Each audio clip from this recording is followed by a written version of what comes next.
Oh yeah, y'all are writers. You need everything to be quiet. Yeah. From like 2 to 4 in the morning. Yeah. That's when my best shit happens. Magic hour. Yeah. That's what I feel like people who stay up at night think is happening. And then us morning people wake up to the shit in the morning like, what are you thinking? Why didn't you just go to sleep? That's true. I do some wild emails at 3 in the morning. I've gotten better at Why that. did you just wake up? Fucking text people and shit. You'd be like, yo, why would you think I'd be up at that time? What's wrong with you? No, I schedule now. Now you can Yeah, schedule. now you can schedule. So you can be responsible. But Yeah. back in the day. I don't even need to text No. nobody no more. I love a good. Yeah, he just comes in the room. I had an idea. I'm like, I have to pee. I'm not gonna remember. I'm just peeing. I'm not remembering. He's like, I'll text it to you. Doesn't come through. All right.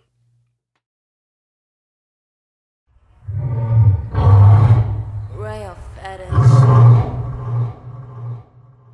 Jasmine does not like any violence or like horror movies or any shit like that. So like Me either. I really would love if you saw it, but I know how like I know how it is with certain genres. Like I gotta be like, look, this shit is gonna be da da da da. You know what I mean?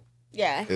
But so I don't like horror movies either. Like I don't like to be scared. I don't like gore. I don't like gun violence is like a hard no for me. I just can't do it at this point. Like ever since like, you know, the Black Lives Matter Gun violence started popping off. Yeah, I cannot see gun violence on television or in movies. I'm just done. So I was not scared in this movie. So I was just like, oh, it's not scary.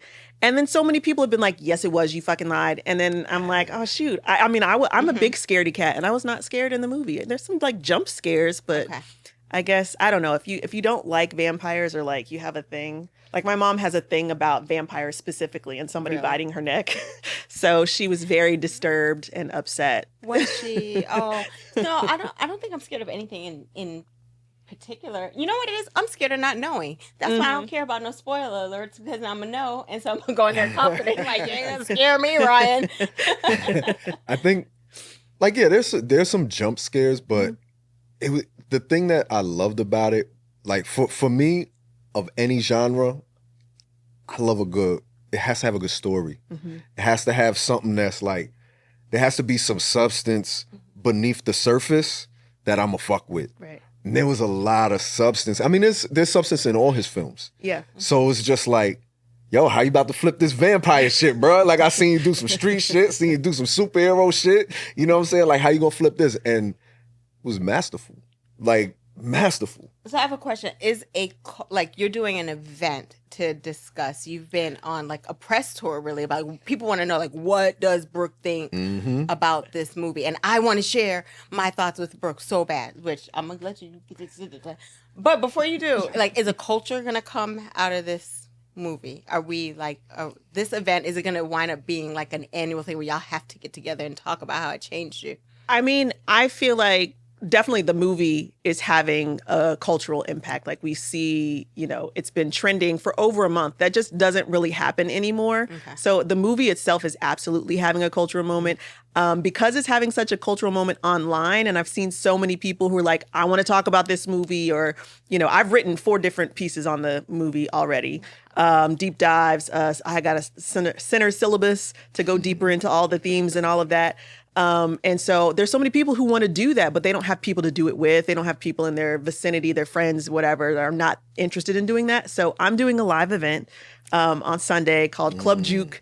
It's a Sinners movie discussion, dinner, and dance party. So we're going to talk about the movie, and then we're going to dance, and we're going to eat good food, and it's going to be great. And I want that, you know, because that's for my platform, my film, TV, criticism platform, Black Girl Watching. So I do want to do more things like that, because a big part of, you know, my work as a film critic, as a critical thinker, is to help other people do that as well. You know, just like regular everyday people, like just going deeper into the art that they watch, like not being passive consumers of it. That's really important to me, to like create the space so that people can do that. So, you know, if there's no space for people to do that with their friends, you know, I'm like, okay, well, and I'll create a community event. And fortunately, this event is going to benefit Project 43, which is this Black nonprofit community center in Hyde Park. It does so many wonderful things for the community. There's a community garden. They've got a community pantry. They've got horseback riding for the kids. The urban cowboys bring the horses out there, and it's a really, really amazing center. They've got a music production team as well to help people learn music production. There's a lot of great stuff at that community center. So all the proceeds are going to benefit that, and that's kind of the point for me. Like this is a movie that brings people together. It's a movie that has so much in it to explore and talk about, and yeah, that's what I've literally been talking about it for over a month now, and I'm not tired yet. So Yes. Can I ask you, when was the first time you fell in love with film? Can you remember the movie? I can't. I mean, it was a long time ago because I wanted to be. I was a child actor for a while. So like, I mean, anything Raven Simone, Jason Weaver, Summertime Switch, that was my movie on the Disney Channel. Like Disney Channel had the best movies, Hocus Pocus. I feel like The First Wives Club was very formative for me, for my just like my political worldview as a kid. I was just like, fuck these niggas from like 8 years old. So I definitely remember like that having a serious impression on me. All the movies that used to just play on HBO on a loop. Tu Wong Fu. That was very formative. Yeah. It really, really was. And it still holds up. It does. You may have seen it with Patrick Swayze. Yeah, I've seen it before. Okay. So yeah, I would probably say, but I mean, I feel like I didn't really understand that it could be a career or something serious or something powerful, even though as I look back over my life, I see the way like film and TV like has impacted the decisions that I've made. Like I thought I was moving to DC, Who were you gonna become? Well, I was in law school, and so Obama was, I was working on the Obama campaign, and then, he won, and I was really over the law, and I'm like, I'm going to move to DC and like work for Obama because this is what lawyers do anyway. I saw that on The West Wing.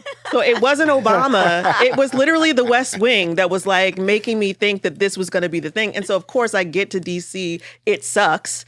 And, everything kind of just goes downhill. I get very disenchanted with Obama in probably like 2 years. By 2010, I was done. And in 2012, I'm like moving to New York and trying to be Samantha in Sex and the City. So I feel like all of my like major life choices have been around, movie and film. And even when I wanted to be an entertainment lawyer, I just remember people in law school, especially during the Obama campaign, they were just like, that's so frivolous. That's so, you don't want to do anything important.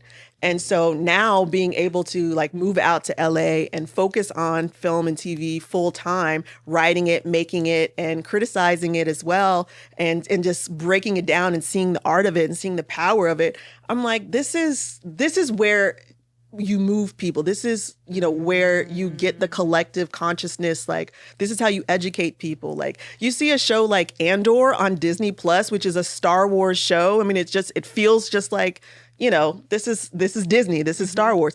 It's literally an anti-fascist guide to resistance. So political. So political. And people are listening to, the manifesto in that show by the character Remick or Nimick. And they're like, yeah, this makes sense to me. You can move people with media. And so, yeah, and there's a reason why Hollywood has been in partnership with the United States government, with the United States military, because they know how powerful media is as well. There's a reason why Black stories, Black people have not been at the forefront of Hollywood, because they know that has power and that travels, and you can radicalize people through the media, and they don't want to do that. So, yeah, I mean, it took me a really, really long time before I understood how powerful it was and that it could be a career and that I could be a part of it. After my acting career dwindled as my childhood star dreams, faded away when my parents were in the military, my dad was in the military, so we moved to Nebraska, and then it was a wrap for my acting career from that point. And I gave up on it. But yeah, I'm like, as an adult, being like, yeah, this is how you move people. This is how you can reach people.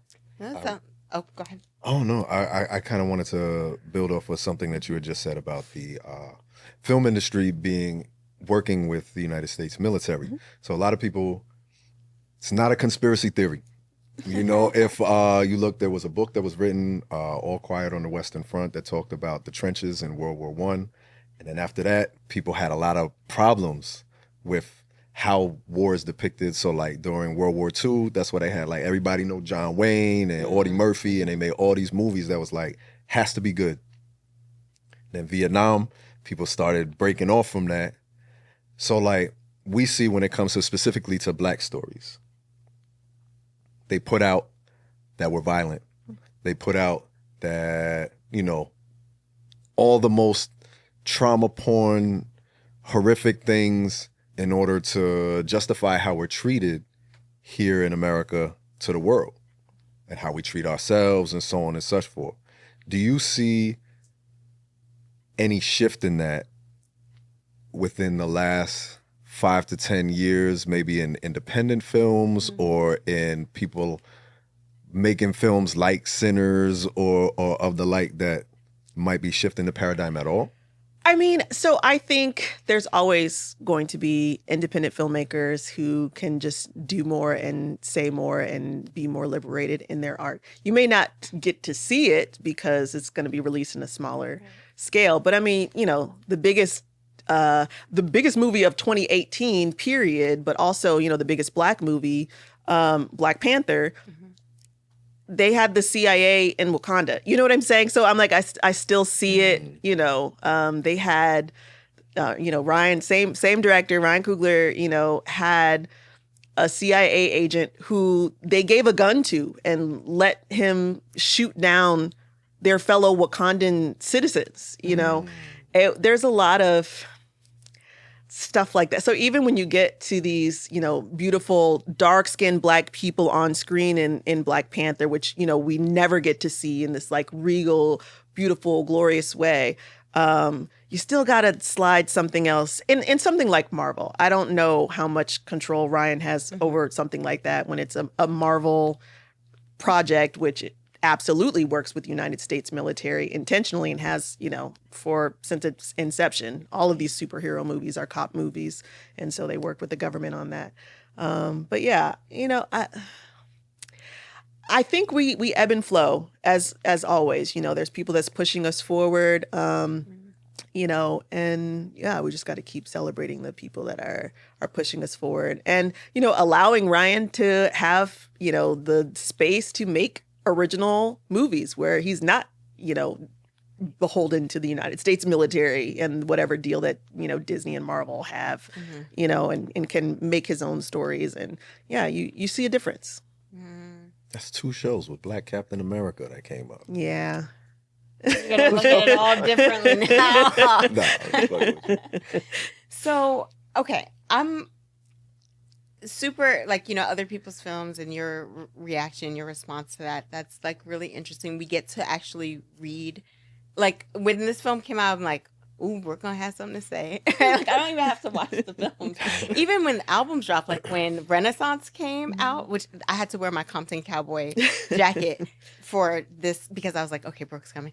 So, but even when the album dropped, like, hearing your critique of each song, like when I hear Church Girl now, you come to mind. Oh, wow. Yeah, when she did it at the concerts, I was like, oh, Brooke will be so happy. She's gonna be so happy. It's on the set list. And like, I mean, that's really so beautiful, and so it's so important. Like, I want to hear what you're thinking to balance what I'm thinking about this piece of artwork, which is just really nice when you're talking about community that you're building. And for people to have these experiences with like-minded or elevated minds, if you will, or minds that we want to explore more. So thank you for doing the work that you do. And although we won't be here for the event, she scheduled it like that on purpose. On purpose, because she, no. Yeah. It's okay. Your virtual, the work that you do in the virtual space, like, it's tangible. Sure. It really is tangible. So I appreciate that. But nobody gets to hear your critique of porn, though. Like, we don't, you know, because we have to invite her to one of our screenings. You know, we don't have time for that because she has an event and we have an event and all this kind of stuff. And there's not a particular film that I have in mind, right? But you know, it's like the person, you know, that we talked to earlier, they're in a particular genre of music, but I really, really want to hear what's in their you know, like their guilty pleasure playlist, you know, and it's like, yeah, like we know you look at art in this really amazing way, and yeah, but like, what do you like? What is your naughty list like? What do you look for in a good adult adult entertainment? And it doesn't even have to necessarily be porn. It could even be media that pushes the limit, if you will. Okay. Because Church Diaries. Because also I just mentioned, you know, the background as a church girl. I was like, this interview can go really far. And what was the other joint from back in the day? Not the Rescue The Diaries. piano teacher. No, there was. I don't know, but Dirty Dancing used to have me. Bomba had me in a mess. In a tizzy. Well, Sinners is actually a very horny movie for straight people. Okay. 100%. I mean, is it too forward for you? Is it? It's not too forward for me. We're talking about for you, not your people. Okay, You. it's not too forward for me. Okay. I think it's very straight. I feel like it's what a straight man thinks is horny. Edgy. Yeah, edgy. Okay. Definitely. It's like, ooh, you know, Ooh. oral sex. You know, like that's the height. Honestly, the height of like.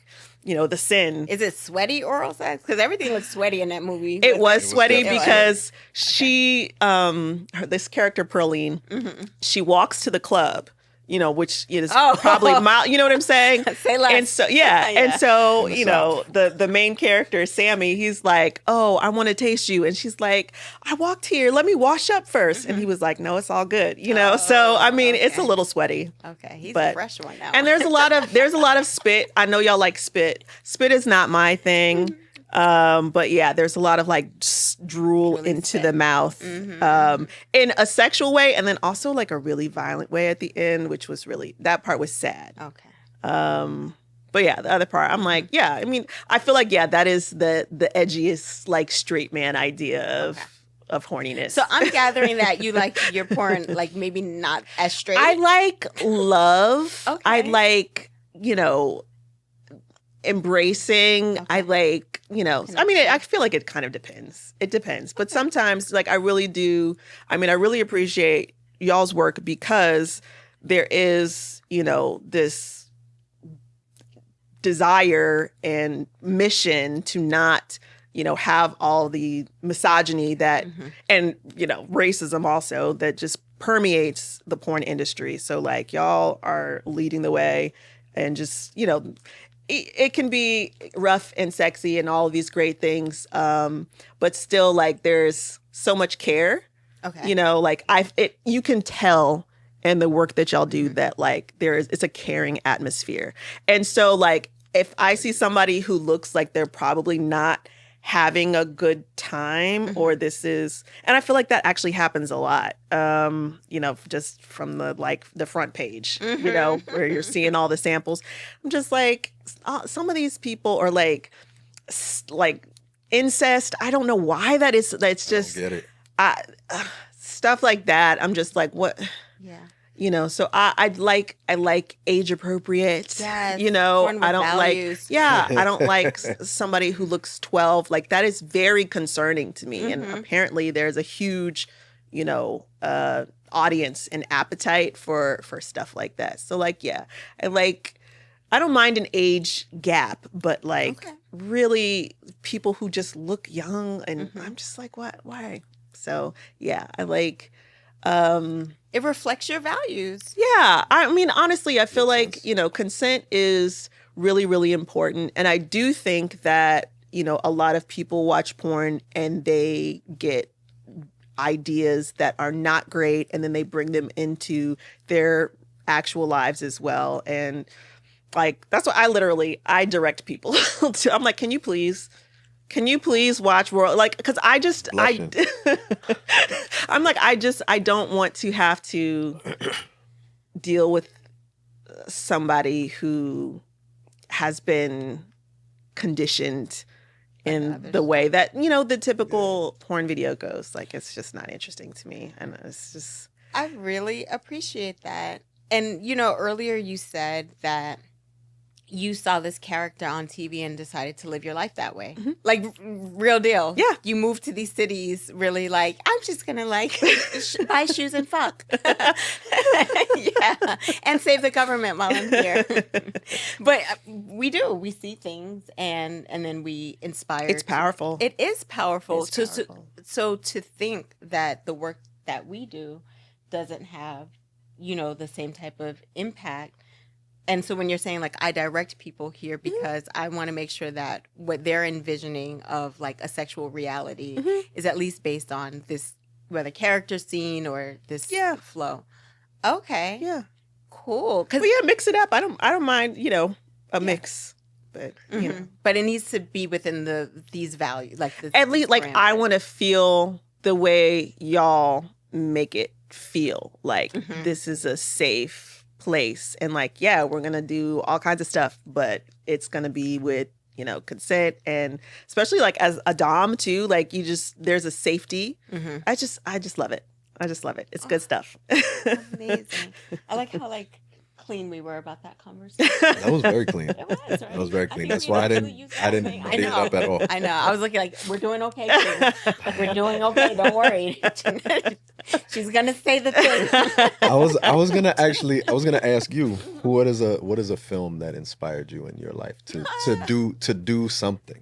To do something. I'm not gonna say, did it make you move anywhere or anything like that, but something that might have lit a fire with you. I actually like a lot of musicals. Looking back, I really do like a good musical, and I think that it has always inspired me to kind of think about like, what is the choreo? What's going on? Like, even in this room, it's like, okay, how are we gonna dance around these chords in this table? And and then I'm gonna be looking at you for a little while, and then I'm gonna change my gaze over here. And it's like, in a good musical, like, so many things are happening. But it's telling you where to look, and if everyone is doing the right thing and the same thing at the same time, it'll look like a beautiful, like, picture within a picture within a picture, like a story within a story. I might. That's what's up. So all of those musicals, like, I like walk into a space and I'm just like, okay, I'm like the pink lady. I'm definitely Sandy. And this is like the end act of Grease. And I'm walking in. Look, everybody's moving. So it's like, I really envision myself as always the main character in the musical. As you should. Yeah, it's changed my life. Can you sing too? No, girl. Not a fucking lick. Even when I get excited and my voice starts trembling, I'm like, oh no, it's going to start singing. No, I can't. I cannot sing. I enjoy dancing. I like performance art. I like for things to be visually, like really aesthetic. I like for things to move well together in concert. So I think any of those films really really inspired how I like to see my day go. Just like everybody moving along nicely, singing. We have a problem to solve. We're going to do it together. Come on. How about you? Spike Lee. Yeah. Which From when I was a kid. Oh, like, from when I was a kid, I first saw Do the Right Thing. And not only was it reflective of things that were happening in my life and my environment. You know what I'm saying? Like it and it's not an easy watch. But parts of it are also funny. Parts of it are also, beautiful. There's some sexy parts. It's like the full gamut of life, and that's what I've always wanted to do with art. And then also just every Spike film, but especially stuff that like he worked with, like on Mo Better Blues, like with like Malik Saeed. Like, I've always wanted to be a director of photography. Always wanted to work with lighting because I loved, like, that classic scene in Mo Better Blues when he's got the two women and he's trying to make this choice between them and they split the red and the blue down the side of his face. If you look at Royal Fetish films, you see a whole lot of that type of lighting because, like, him and Roger Deakins, I think is how you say his last name. He did stuff like Skyfall and Blade Runner 20, whatever. But, like, the use of, like, color to put in feeling color and theory, emotion and all of that, And I felt like, especially in our line of work, porn is whack when it comes to lighting. It's like, we want it to be as bright as possible so you can see insertion. And I get that. There are people who really want to see insertion. I'm not knocking it. But if you're not painting like a whole picture to show like this person, there's passion going. You don't even need to have the bullshit plumber dialogue. Right. You could literally just light the shit in a way that we will see these people emote, or the light brings out emotion in people, right? And that's what, like, when we started, I was like, that's what I want to do, you know, because like a beautiful film, like kind of like how you were saying, when everything works in harmony. I'm such a filmophile. Like I love cinema. I love it. I think it's such a great expression because you have the sound, you have the movement, you have the colors, you have so many different things that go to make it. And like going back to Sinners, like one of the things I love about the film is like when you look at what everybody's wearing, the colors that represent them as people is so evident in the shit. Like, without giving away too much, like, but like, especially with the brothers, like, oh yeah, you cool as fuck, you hot-headed. You know what I'm saying? And he give you that shit, but he gives it it's not subtle. Like, it's very obvious. But because it's done in such a dope way, it's not like he pushing it on you. It's there. It's thoughtful. It's there. Yeah. And like, I love that shit. And I'm a vampire person. Like, Me too. I love vampire movies. Too. And I wish there was more that had us beside, like, you know, Blade is an action movie. He's a vampire, but it's an action movie. And then like, what was it? Queen of the Damned. Yeah. And it's Aaliyah. Yeah, but it's only like, did it for 10 seconds. Yeah, they used you they baited us. Yeah, they did. They baited the fuck out of us with that shit. They made it seem like it was an Aaliyah movie. And it was not. Like Aaliyah the movie. Yeah. But Aaliyah Aaliyah the vampire. Yep, exactly. And it was just not. So like, to really get a film, like, what's the show that they do now for Interview with the Vampire? Interview with the Vampire. That's good. Amazing. Yeah. They took a break though, right? Or they did. I don't know. So season 3, I guess, is coming out next year instead of this year. It should be this year. But it's also going to be focused on the white character, which Lestat, which I'm just, because they race swapped. They made Louis black, which was like, Wait, for the show? Okay. Yeah, the Brad Pitt character was black in the TV show, and it was were just the people so mad about it? I don't know that people were mad about. I mean, they're always mad about something, but like, it was so brilliant the way that they did it, because Louis was an enslaver in the book. The book is also hella racist. Okay. It's so racist. Anne Rice, girl. But so making Louis black was just like the perfect way to and making Louis a pimp. So yes, you are in a situation where perhaps you are exploiting people still, so you can still use some of those same, you know, principles and the foundation of Louis and his evolution, you know, getting out of exploiting other people who have less power than him. You know, it was just brilliant. It was just really, really, really. And again, we don't have black vampire stuff, so we had 2. So because they made Louis black, they made Claudia black, his daughter. Okay. And so we get 2 black vampires in major roles, and it's brilliant. And so yeah, moving from those 2 seasons to season 3, where the main vampire is white, I'm kind of like, this may be my last time watching, but it was beautiful television. Yeah, it was done. Cinematography, like dialogue. I mean, directing, everything. Yeah. Wow. Gorgeous. What is it about vampires for both of you? Why is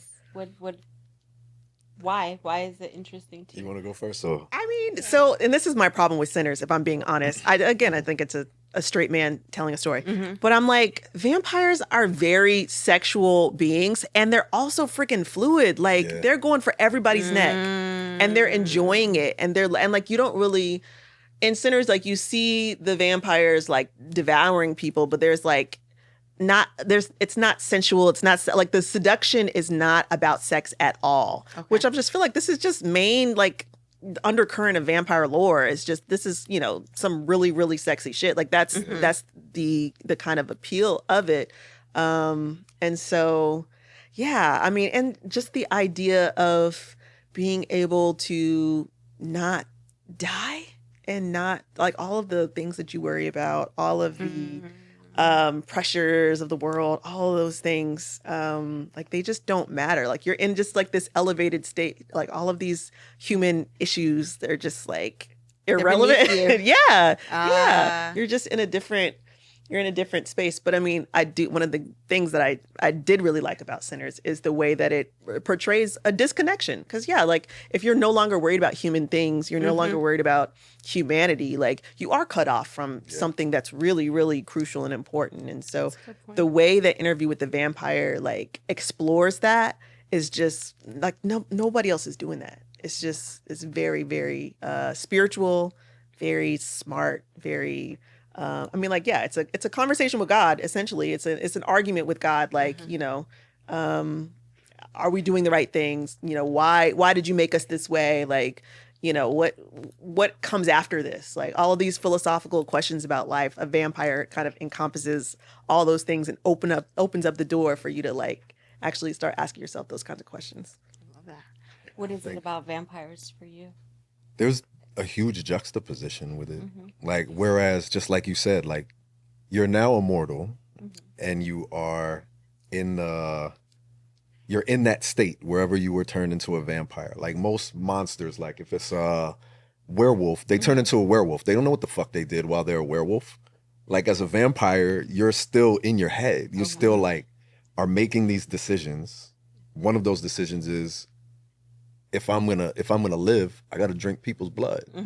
So like some vampires, like in Interview with the Vampire, like at the certain point where they're like, I'm a more elevated vampire. I keep people alive. I just drink what I need and shit. You know what I mean? And then there's the other vampires that are like, I'm out there just tearing motherfuckers up. But like I think like even you have to invite a vampire in. You know what I'm saying? Like there's a certain whole like subtlety to the vampire shit where it's like, some of it is like people are enamored with vampires. The rules of engagement could be bad. That's it. Well, you the one who let me in. I mean, of course I bit you. Yeah. But you said I could come in. You know I was a vampire. They move at night. I'm a very nocturnal person. Like, but I also think like the lore of all of it is dope to me. Like I think it is some sexy shit too. It's sexy as fuck. Listening to y'all talk about how vampires are sexy is actually making me think that fairies are really sexy. Oh yeah. But I never really consider myself like a fairy person. But if I had to pick between living in the lure of a vampire and like a fairy who's like, that human stuff is beneath me too. It's just like I operate in the daytime. Yeah. Right. So, you do miss out on something. You're missing something as a vampire, you can never see the sun. But that's why also with like shows like The Vampire Diaries, where they had like a special spell where they could go out in the daylight and stuff like that. You just need good writers as a vampire. You don't even... Just make good lore. Yeah, you can do everything you want to do. I love that.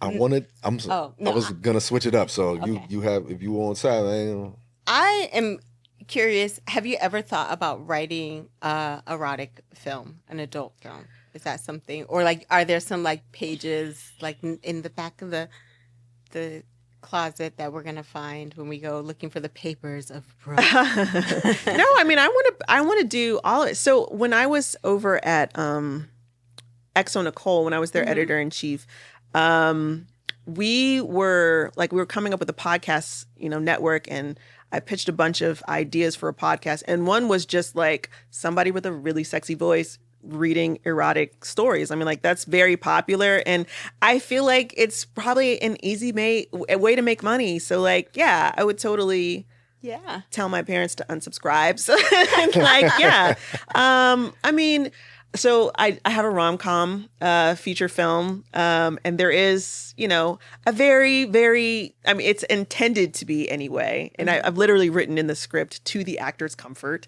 because I want they have a whole conversation first, because I want to normalize having a conversation, and, finding out what your boundaries are and all those kinds of things and making that really sexy.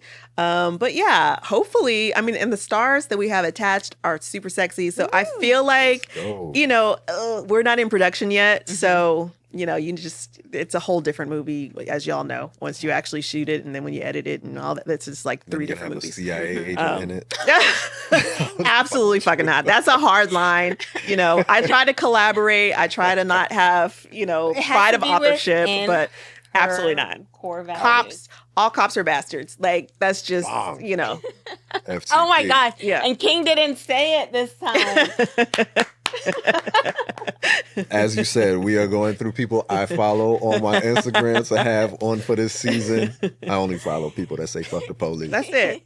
He's like, my guest will speak for me. I love it. My question for you, as we are, for people who don't know, we've let them know, like, you are the person that they need to go follow to find out what they need to see, what they need to read, what they need to hear. Are there like 3 films that have moved you maybe over, like, let's say, I'll just give it for your whole lifetime, that you are like, people have to go see this movie? Okay. I'm gonna give you a moment while you're thinking of your 3, because I feel like she's gonna say like these, like, like prolific films, and don't if you don't have to. And you were just like the cinematography and Spike Lee's, and I was like, any musical will do. And I'm a fairy. Musicals are amazing. They are, but I just really need to ground myself in this particular, like, for branding purposes. I need to ground myself in this podcast right now. But the Women of Brewster's Place is probably what made me a social worker. Oh, yeah, I was so young when I saw that, but I was like, oh no, like each one of these stories, like I have to fix this for them in real life. And so as I was thinking a little bit more, but 3 films. So I just turned in a list of my top 10 films for, there's a top 10 Black films. There's a Black film critics list that's coming out. And we all had to contribute. And I'm really upset that I completely forgot about The Women of Brewster Place. That's okay. It had its own moment right here. Yeah. Okay. Moonlight is you just have to, and I've met way too many people who've never seen it, and you just have to see that. Like, that's a foundational movie. Yeah. I want to try to pick stuff that, like, people should have seen and they haven't seen. Beyond the Lights is so underrated. This is Gina Prince Bythewood. Okay. Gugu Mbatha-Raw. She's doing everything. That made something click for me. Not just like the movie is great and I really enjoy it. It's a musical. The Dream writes all the songs and Gugu Mbatha-Raw like performs them, and she's like doing everything, and she got nothing for that movie. Like, it really just did not do what it should have done for all of the. I mean, it was MGK's like film debut. Yeah, like nobody paid any attention to this movie, and what it did for me was like, let me know you could do your best work, because she did that. Gugu Mbatha-Raw did Beyond the Lights and Belle in the same year, both completely different, phenomenal films. And got nothing. And I was like, you can do your best possible work and it may not hit.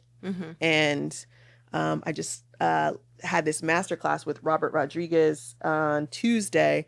And he was just saying, commit yourself to a body of work.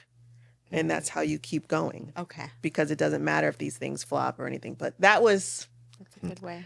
Yeah, that was foundational for me, because I was just starting to get into like trying to do film as a professional career. And I was just like, oh shit, you could fail at this. You know, you could do your best work and you can fail. Like, yeah, you just keep going. And Gugu's done 10 million things since then. And that's it. You commit yourself to a body of work. Number 3.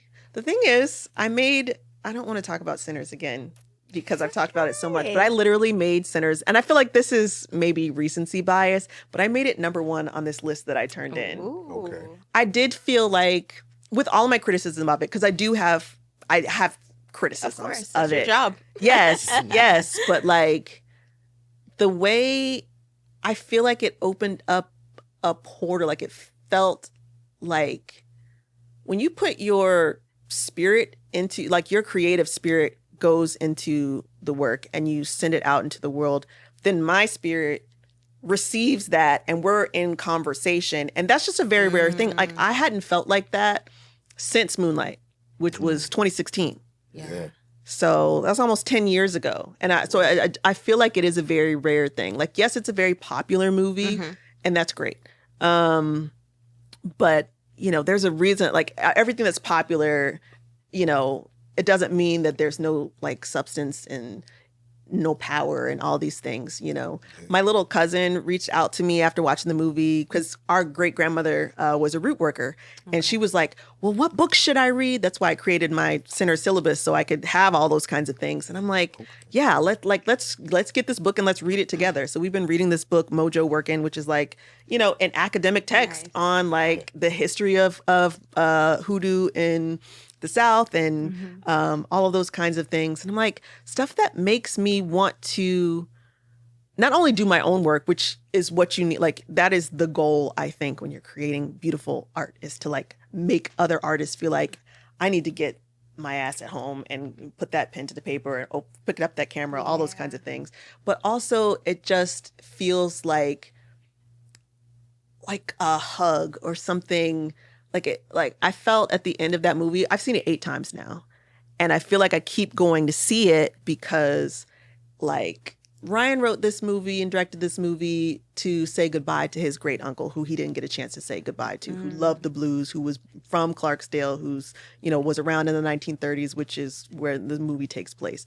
And I just feel like you can feel that because I felt my cousin, my big cousin, I'm like Sammy, you know, like I had my 2, you know, he was both Smoke and Stack, the twins, in one person as far as being a protector, but being really fun at the same time and all these kinds of things. And he passed away when he was 30 and I was 25. And so I felt like he was alive again for a couple of hours. And so I feel like people are responding to it in that way. Like it feels like your grief is being seen, like you're being held by a movie. And so, yeah, I don't want to keep talking about it, but like, yeah, if I'm doing 3 movies, I feel like people have to see. And I literally called all my cousins. I called my parents. I called friends across the country. And I was like, have you seen it? Have you seen it? Have you seen it? Because I'm like, you need to see it. Like, you need to have this experience. And some people loved it and some people didn't like it. And some people didn't understand what the big deal was at all. But like, you had that experience and it's going to come to you later. I feel like it's going to come back to people. It's going to come back around and, you know, at least you will have seen it and experienced it. So Jasmine, ASAP. Love it. Get on this movie. You know what? You know what would make you also like, I got a great compliment from a friend of mine, Nelson, hit me up like, have you seen Sinners? And I was like, yeah. He said the dance scene in the Juke joint made me think of you because I used to do these lectures called From the Spirituals to Hip Hop. There you go. And he was like, yo, I thought of you as soon as I saw it and had to text you. And I was like, oh, that was like the dopest shit. Because I was like, yo, that was like one of that shit blew my fucking mind watching that shit. Yes. I love that shit. So I was just like, yo, that's dope. And I feel like there's a lot of parts in that movie that you will resonate with you. And then when I know there's gonna be some wild shit, I'll just be like, maybe good. I'll bring the cards with me. Brooke has already given me like the upgrade on this experience that like I can't wait to report back to you. Yeah, I can't wait either. I can't wait.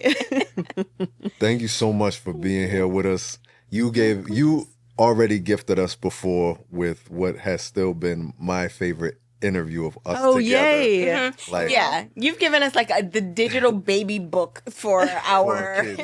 for our That kids. shit is real. Good. Yes, you have given us the gift of capturing something so special between both of us that has probably nothing to do with the where it landed. You've since been gone. The people who wrote it have probably gone on to do, but like that is it captured something so important for our relationship, our family, our business. So thank you. I mean, it was my pleasure. Like, for one, because I'm just like, there's so many things that you all do, and I really, everywhere I go, I do. Again, I'm pointing people to y'all, but also, you know, when I'm talking about, you know, things to produce and all, like, I'm pitching y'all all the time because I just don't know anybody who is doing what y'all are doing in all the different ways that you're doing. And you know, using sex as a form of liberation. Like, I just, it's so taboo. I feel like in the Black community in general, like I'm like, y'all are over here waking people up. You're like giving people tools. You're, you know, just, it's just beautiful. And so I'm like, yes, if I can, whatever platform I have, y'all have. So I really appreciate y'all inviting me here. And likewise. Likewise. Well, you know, all this stuff was taboo. Reading. Yeah, we weren't allowed to read anyway. Whether it was erotic, talking openly, soliciting. what is it? 3 or more. Exactly. More than 3 of us. A revolution happening. Yeah, it doesn't take much, right? But everything at the same time. Thank you, Brooke. Thank you so much. Royal Fetish.